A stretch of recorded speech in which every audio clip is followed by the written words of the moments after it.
माननीय सर्वप्रिय नेता माननीय प्रधानमंत्री नरेंद्र मोदी जी,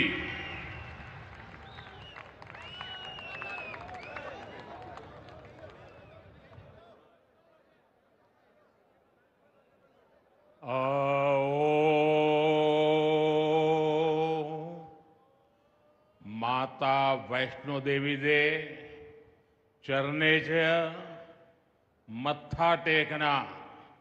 जय माता दी। जम्मू कश्मीर के लेफ्टिनेंट गवर्नर मनोज सिन्हा जी, मुख्यमंत्री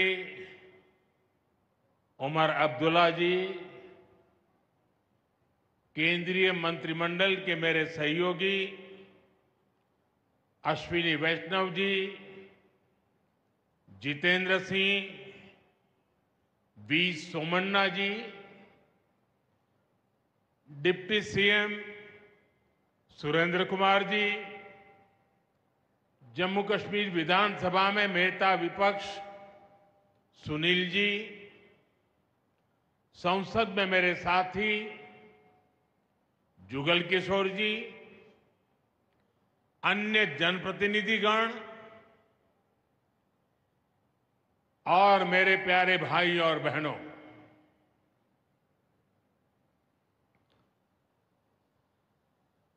वीर जोरावर सिंह जी की ये भूमि है। मैं इस धरती को प्रणाम करता हूं। साथियों, आज का ये कार्यक्रम भारत की एकता और भारत की इच्छा शक्ति का विराट उत्सव है।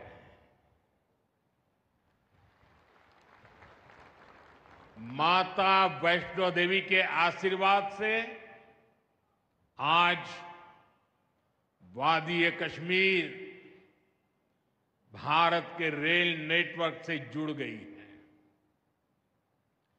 मां भारती का वर्णन करते हुए हम श्रद्धा भाव से कहते आए हैं, कश्मीर से कन्याकुमारी। ये अब रेलवे नेटवर्क के लिए भी हकीकत बन गया है। उधमपुर, श्रीनगर, बारामूला, ये रेल लाइन प्रोजेक्ट ये सिर्फ नाम नहीं है, ये जम्मू कश्मीर के नए सामर्थ्य की पहचान है। भारत के नए सामर्थ्य का जयघोष है। थोड़ी देर पहले मुझे चिनाब ब्रिज और अंजी ब्रिज का लोकार्पण करने का अवसर मिला है। आज ही 2 नई वंदे भारत ट्रेनें जम्मू कश्मीर को मिली है। यहां जम्मू में नए मेडिकल कॉलेज का शिलान्यास हुआ है। 46,000 करोड़ रुपए के प्रोजेक्ट्स जम्मू और कश्मीर के विकास को नई गति देंगे। मैं आप सभी लोगों को विकास के नए दौर के लिए बहुत बहुत बधाई देता हूं। साथियों, जम्मू कश्मीर की अनेक पीढ़ियां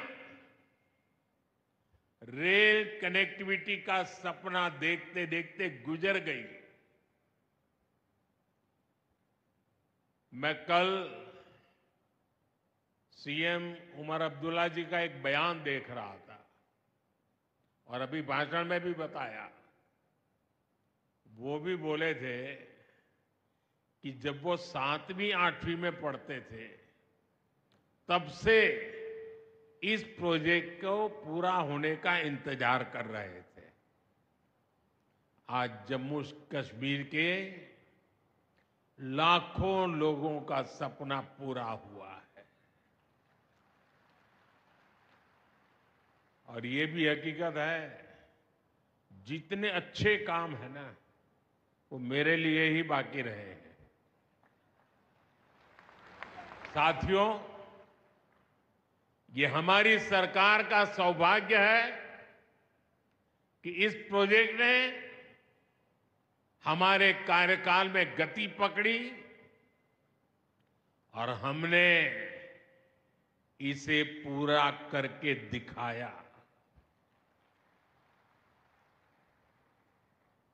बीच में कोविड के कालखंड के कारण भी अनेक मुसीबतें आई, लेकिन हम डटे रहे। साथियों, रास्ते में आने जाने की मुश्किलें, मौसम की परेशानी, लगातार पहाड़ों से गिरते पत्थर, ये प्रोजेक्ट पूरा करना मुश्किल था, चुनौतीपूर्ण था। लेकिन हमारी सरकार ने चुनौती को ही चुनौती देने का रास्ता चुना है। आज जम्मू कश्मीर में बन रहे अनेकों ऑल वेदर इंफ्रास्ट्रक्चर प्रोजेक्ट इसका उदाहरण है। कुछ महीने पहले ही सोनमर्ग टनल शुरू हुई है। अभी कुछ देर पहले ही मैं चिनाब और अंजी ब्रिज से होकर आपके बीच आया हूं। इन पुलों पर चलते हुए मैंने भारत के बुलंद इरादों को, हमारे इंजीनियर्स, हमारे श्रमिकों के हुनर और हौसले को जिया है। चिनाब ब्रिज दुनिया का सबसे ऊंचा रेलवे आर्च ब्रिज है। लोग फ्रांस में, पेरिस में एफिल टावर देखने के लिए जाते हैं और ये ब्रिज एफिल टावर से भी बहुत ऊंचा है।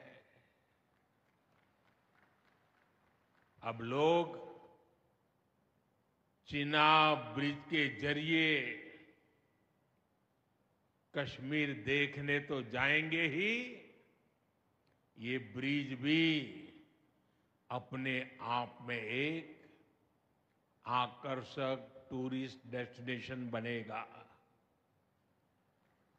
सब लोग सेल्फी पॉइंट पर जाकर के सेल्फी निकालेंगे। हमारा अंजी ब्रिज भी इंजीनियरिंग का बेहतरीन नमूना है।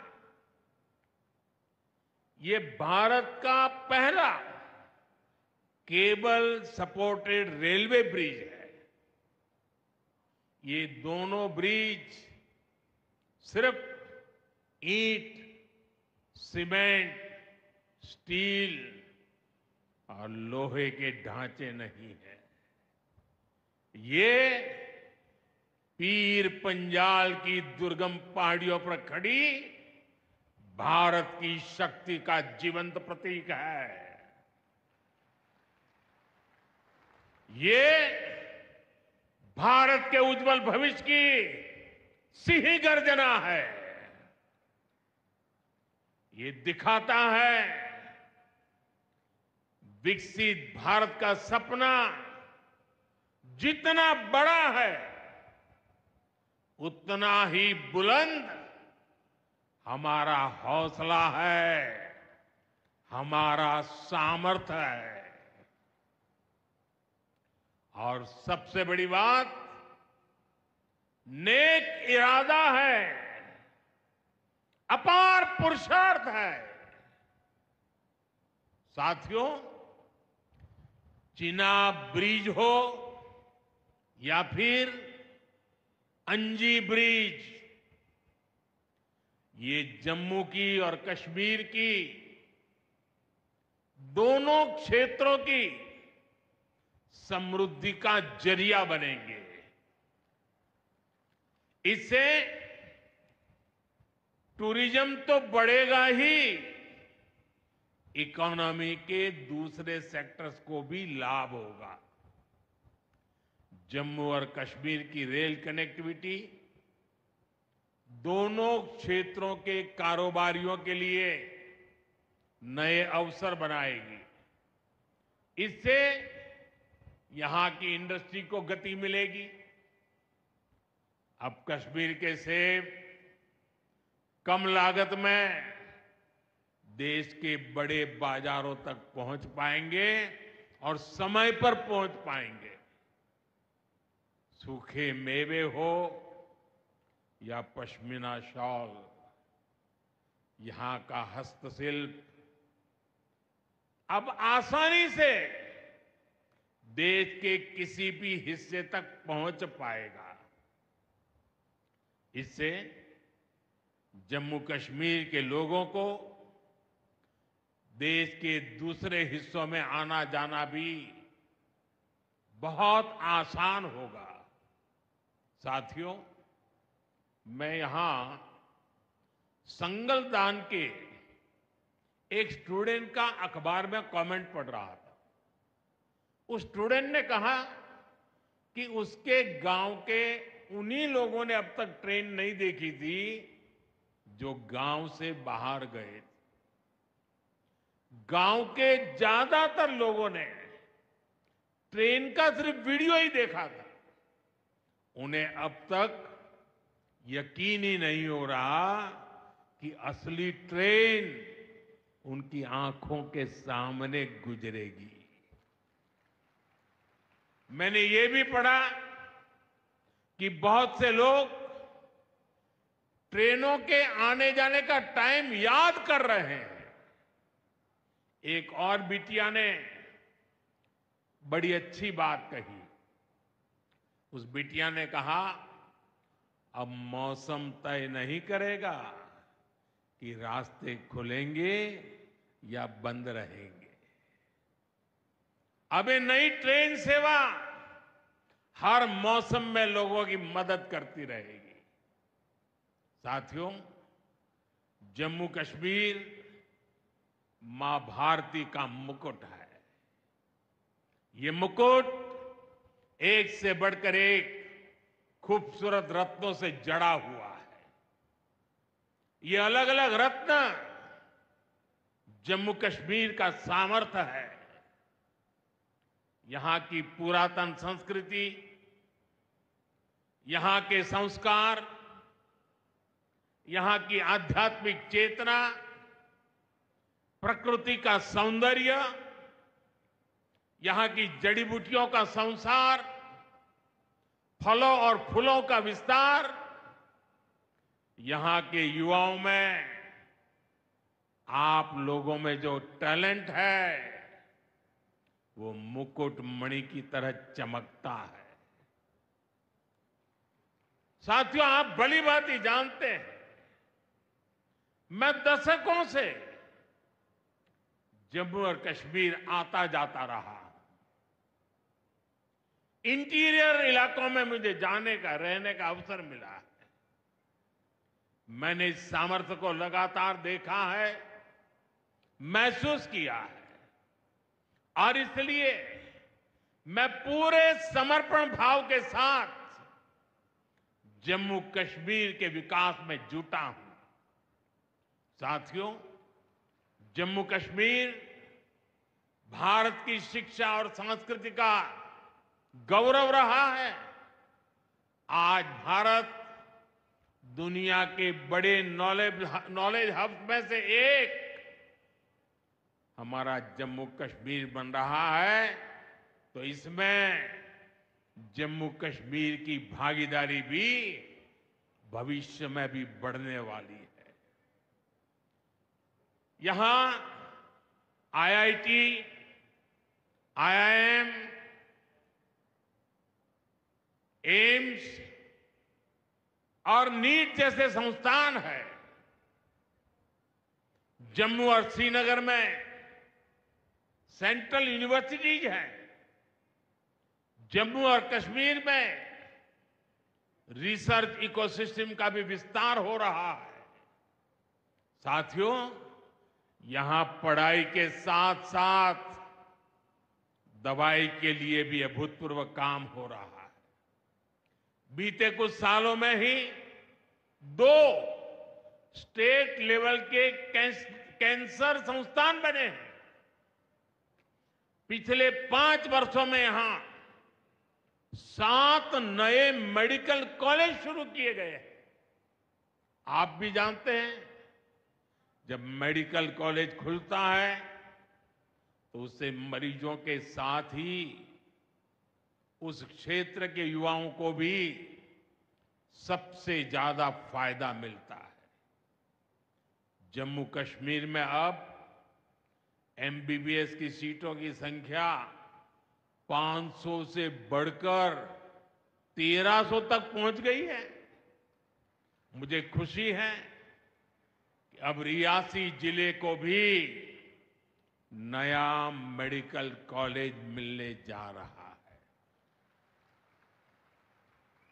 Shri Mata Vaishno Devi institute of medical excellence, ये आधुनिक अस्पताल तो है, ये दान पुण्य करने की हमारी जो संस्कृति है उसका भी उदाहरण है। इस मेडिकल कॉलेज को बनाने में जो राशि लगी है उसके लिए भारत के कोने कोने से माता वैष्णो देवी के चरणों में आने वाले लोगों ने दान दिया हुआ है। मैं श्री माता वैष्णो देवी श्राइन बोर्ड को, उनके अध्यक्ष मनोज जी को इस पवित्र कार्य के लिए बहुत बहुत शुभकामनाएं देता हूं। इस अस्पताल की क्षमता भी 300 बेड से बढ़कर 500 बेड की जा रही है। कटरा में माता वैष्णो देवी के दर्शन करने आने वाले लोगों को भी इससे बहुत सहूलियत रहने वाली है।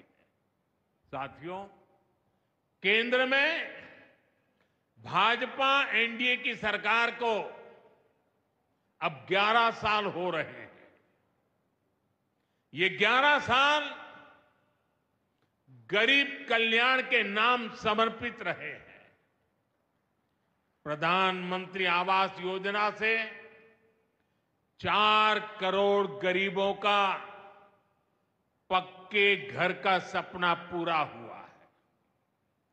उज्ज्वला योजना से 10 करोड़ रसोइयों, उसमें धुएं का अंत हुआ है। हमारी बहनों को, बेटियों को उनकी सेहत की रक्षा हुई है। आयुष्मान भारत योजना से 50 करोड़ गरीबों को 5 लाख रुपए तक का मुफ्त इलाज मिला है। प्रधानमंत्री गरीब कल्याण अन्न योजना से हर थाली में भरपेट अनाज सुनिश्चित हुआ है। जनधन योजना से पहली बार 50 करोड़ से ज्यादा गरीबों के लिए बैंक का दरवाजा खुला है। सौभाग्य योजना से अंधेरे में जी रहे 2.5 करोड़ परिवारों में बिजली की रोशनी पहुंची है। स्वच्छ भारत मिशन के तहत बने 12 करोड़ शौचालयों ने खुले में शौच की मजबूरी से मुक्ति दिलाई है। जल जीवन मिशन से 12 करोड़ नए घरों में नल से जल पहुंचने लगा है। महिलाओं का जीवन आसान हुआ है। पीएम किसान सम्मान निधि से 10 करोड़ छोटे किसानों को सीधी आर्थिक सहायता मिली है। साथियों, सरकार के ऐसे अनेक प्रयासों से पिछले 11 साल में 25 करोड़ से ज्यादा गरीबों ने गरीबी को, हमारे ही गरीब भाई बहनों ने गरीबी के खिलाफ जंग लड़ा और 25 करोड़ गरीब गरीबी को परास्त कर करके, विजयी होकर के गरीबी से बाहर निकले हैं। अब वो नए मध्यम वर्ग का हिस्सा बने हैं। जो लोग अपने आप को समाज व्यवस्था के एक्सपर्ट मानते हैं, बड़े खेरखा मानते हैं, जो लोग अगड़े पिछड़े की राजनीति में डूबे रहते हैं, जो लोग दलितों के नाम पर राजनीतिक रोटियां सेकते रहे हैं, जरा जिन योजनाओं का मैंने सिर्फ उल्लेख किया है उसकी तरफ नजर कर लीजिए। कौन लोग हैं जिनको ये सुविधाएं मिली हैं? वो कौन लोग हैं जो आजादी के 7 दशक तक इन प्राथमिक सुविधाओं से वंचित रहे थे? ये मेरे दलित भाई बहन है, ये मेरे आदिवासी भाई बहन है, ये मेरे पिछड़े भाई बहन है, ये पहाड़ों पर गुजारा करने वाले, ये जंगलों में बसने वाले, झुग्गी झोपड़ी में जिंदगी पूरी करने वाले, ये वो परिवार है जिनके लिए मोदी ने अपने 11 साल खपा दिए हैं।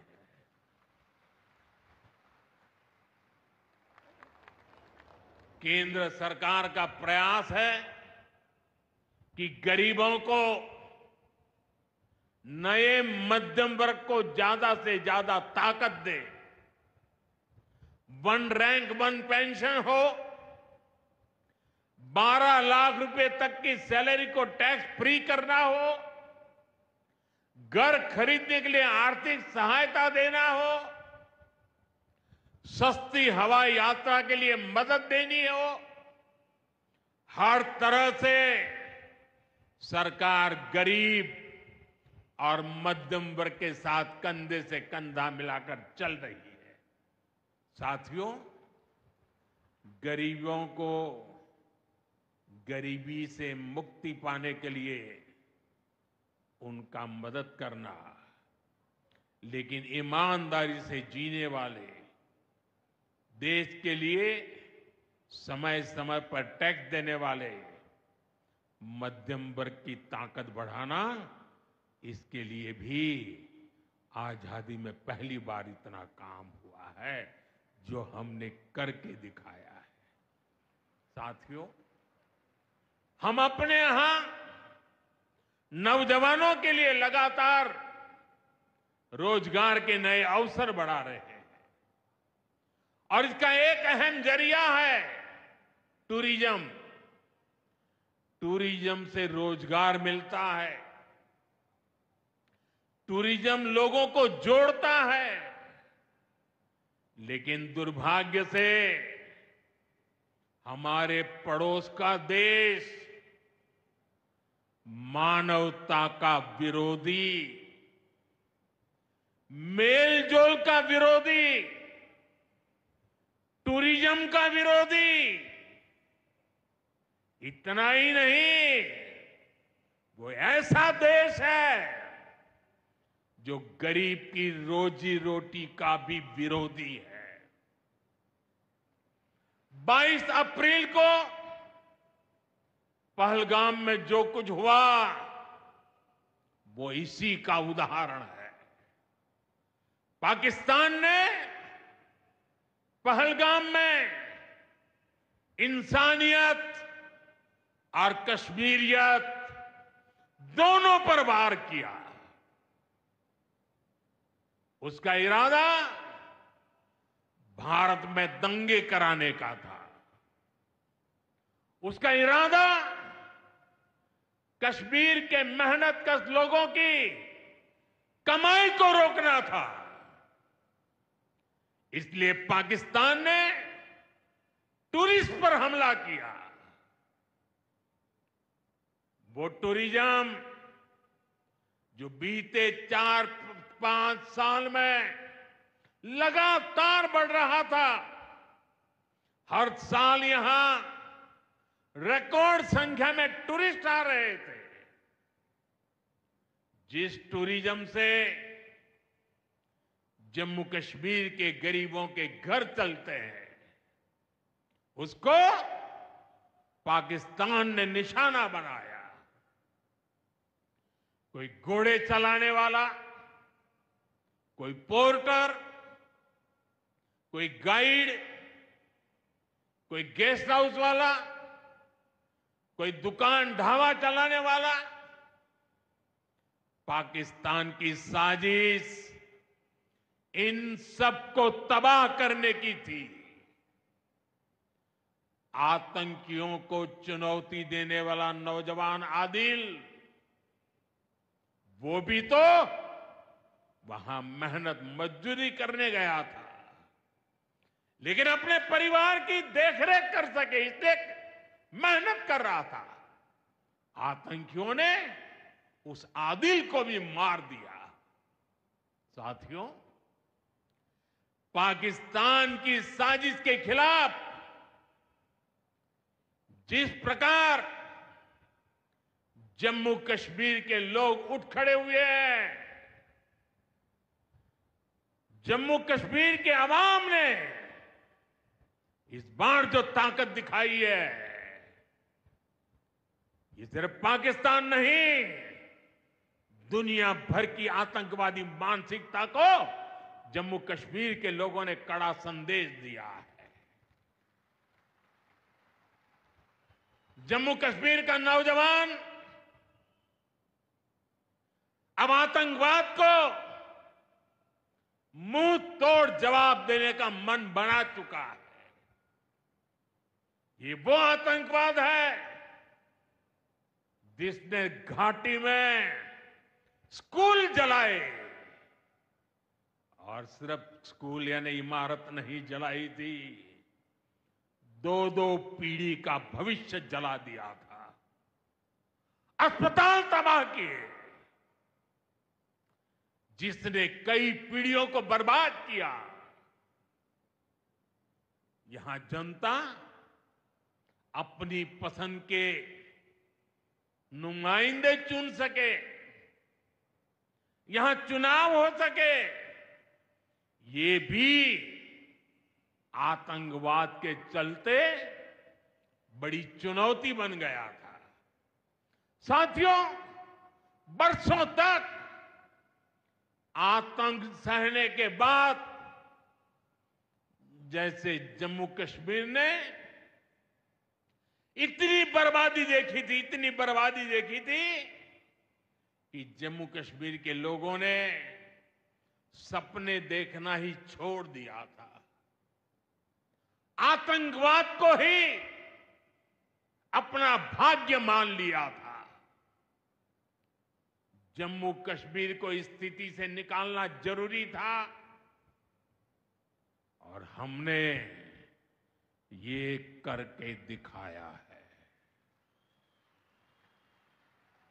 आज जम्मू कश्मीर का नौजवान नए सपने भी देख रहा है और उन्हें पूरे भी कर रहा है।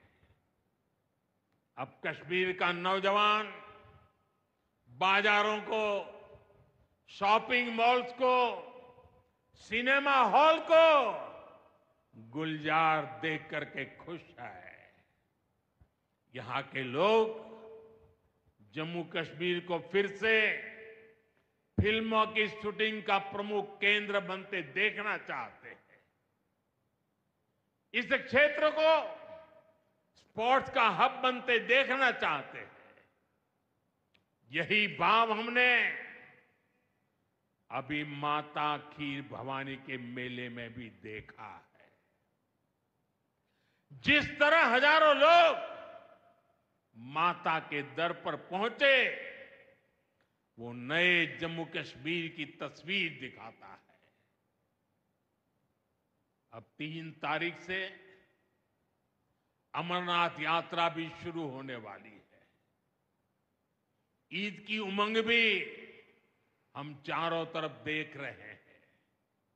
विकास का जो वातावरण जम्मू कश्मीर में बना था, वो पहलगाम के हमले से डिगने वाला नहीं है। जम्मू कश्मीर के आप सभी लोगों को और आप सबसे नरेंद्र मोदी का वायदा है। मैं यहां विकास को रुकने नहीं दूंगा। यहां के नौजवानों को सपने पूरा करने से कोई भी बाधा अगर रुकावट बनती है, तो उस बाधा को पहले मोदी का सामना करना पड़ेगा। साथियों, आज 6 जून है। याद कीजिए, 1 महीने पहले, ठीक 1 महीने पहले 6 मई की वो रात पाकिस्तान के आतंकियों पर कयामत बरसी थी।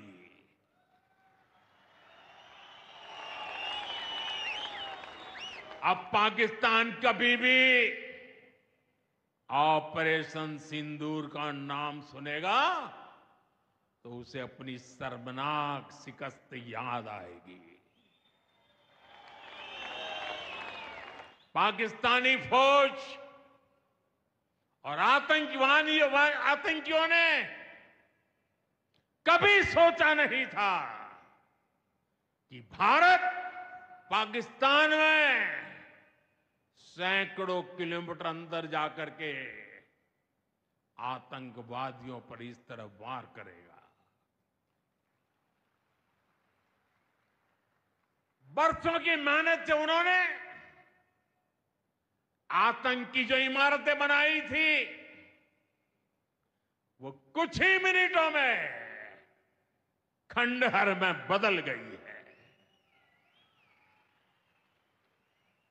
और ये देख पाकिस्तान बुरी तरह बौखला गया था और उसने अपना गुस्सा जम्मू के, पूंछ के दूसरे जिलों के लोगों के पर भी निकाला।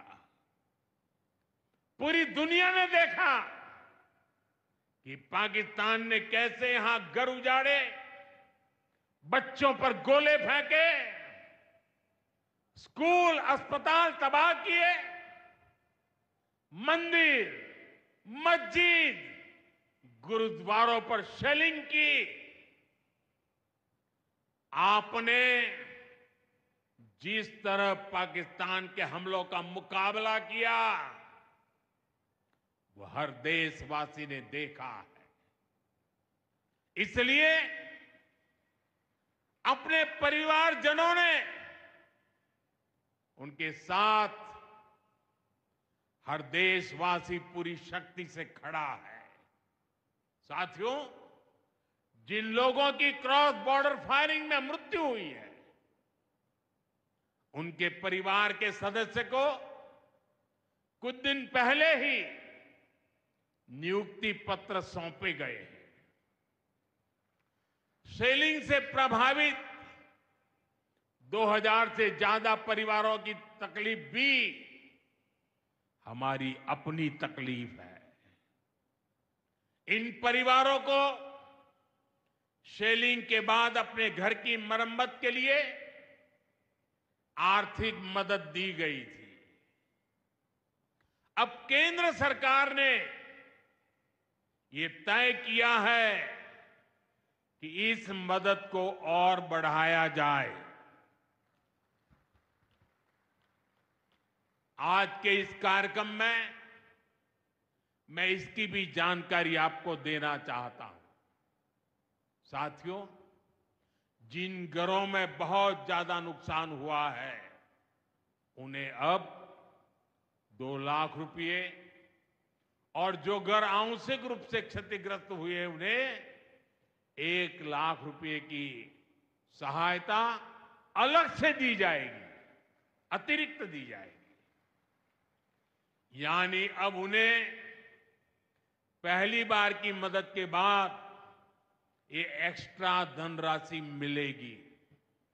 साथियों, हमारी सरकार बॉर्डर किनारे बसे लोगों को देश का प्रथम प्रहरी मानती है। बीते दशक में सरकार ने बॉर्डर के जिलों में विकास और सुरक्षा के लिए अभूतपूर्व काम किया है। इस दौरान करीब 10,000 नए बंकर्स बनाए गए हैं। इन बंकरों ने ऑपरेशन सिंदूर के बाद बने हालात में लोगों का जीवन बचाने में बड़ी मदद की है। मुझे बताते हुए खुशी है कि जम्मू और कश्मीर डिवीजन के लिए 2 बॉर्डर बटालियन बनाई गई है। 2 वुमेन बटालियन बनाने का भी काम पूरा कर लिया गया है। साथियों, हमारा जो इंटरनेशनल बॉर्डर है उसके पास जो बहुत दुर्गम इलाके हैं वहां भी सैकड़ों करोड़ रुपया खर्च करके नया इंफ्रा बनाया जा रहा है। कठुआ से जम्मू हाईवे को 6 लेन का एक्सप्रेसवे बनाया जा रहा है। अखनूर से पुंछ हाईवे का भी चौड़ीकरण किया जा रहा है। वाइब्रेंट विलेज प्रोग्राम के तहत भी बॉर्डर के गांवों में विकास के काम को और गति दी जा रही है। जम्मू कश्मीर के 400 ऐसे गांव जहां ऑल वेदर कनेक्टिविटी नहीं थी, उन्हें 1800 किलोमीटर की नई सड़कें बिछाकर जोड़ा जा रहा है। इस पर भी सरकार 4,200 करोड़ रुपए से ज्यादा खर्च करने जा रही है।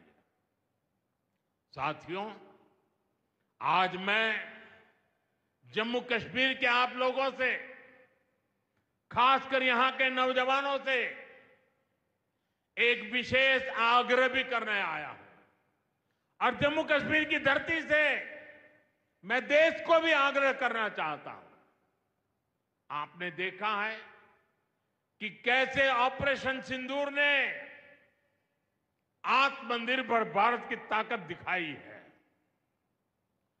आज दुनिया भारत के डिफेंस इकोसिस्टम की चर्चा कर रही है और इसके पीछे एक ही कारण है, हमारी सेनाओं का मेक इन इंडिया पर भरोसा। सेनाओं ने जो कर दिखाया, अब वही हर भारतवासी को दोहराना है। इस साल के बजट में हमने मिशन मैन्युफैक्चरिंग की घोषणा की है। इस मिशन के तहत सरकार मैन्युफैक्चरिंग को नई उड़ान देने का काम कर रही है। मैं जम्मू कश्मीर के युवाओं से कहूंगा, आइए इस मिशन का हिस्सा बनिए। देश को आपकी आधुनिक सोच चाहिए, देश को आपके इनोवेशन की जरूरत है। आपके आइडिया, आपकी स्किल भारत की सुरक्षा को, भारत की अर्थव्यवस्था को नई ऊंचाई देंगे। पिछले 10 वर्षों में भारत एक बड़ा डिफेंस एक्सपोर्टर बना है। अब हमारा लक्ष्य है दुनिया के टॉप डिफेंस एक्सपोर्टर्स में भारत का नाम भी शामिल हो। इस लक्ष्य की ओर हम जितना तेजी से बढ़ेंगे, उतनी ही तेजी से भारत में रोजगार के लाखों नए अवसर पैदा होंगे। साथियों, हमें एक और संकल्प लेना है। जो सामान भारत में बना हो, जिसमें हमारे देशवासियों का पसीना लगा हो, हम सबसे पहले उसे ही खरीदें। और यही राष्ट्रभक्ति है, यही राष्ट्र की सेवा है। सीमा पर हमें हमारी सेनाओं का मान बढ़ाना है और बाजार में हमें मेड इन इंडिया का गौरव बढ़ाना है। साथियों, एक सुनहरा और उज्जवल भविष्य जम्मू कश्मीर का इंतजार कर रहा है।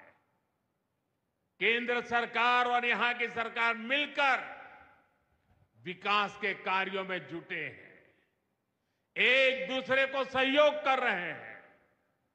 शांति और खुशहाली के जिस रास्ते पर हम आगे बढ़ रहे हैं, हमें उसे लगातार मजबूत करना है। मां वैष्णो देवी के आशीर्वाद से विकसित भारत, विकसित जम्मू कश्मीर का यह संकल्प सिद्धि तक पहुंचे, इसी कामना के साथ आप सभी को फिर से ये ढेर सारे विकास के प्रोजेक्ट के लिए और एक से बढ़कर एक शानदार प्रोजेक्ट के लिए मैं बहुत बहुत बधाई देता हूं। दोनों मुट्ठी बंद करके पूरी ताकत से मेरे साथ बोलिए, भारत माता की। आवाज हिंदुस्तान के हर कोने में गूंजनी चाहिए।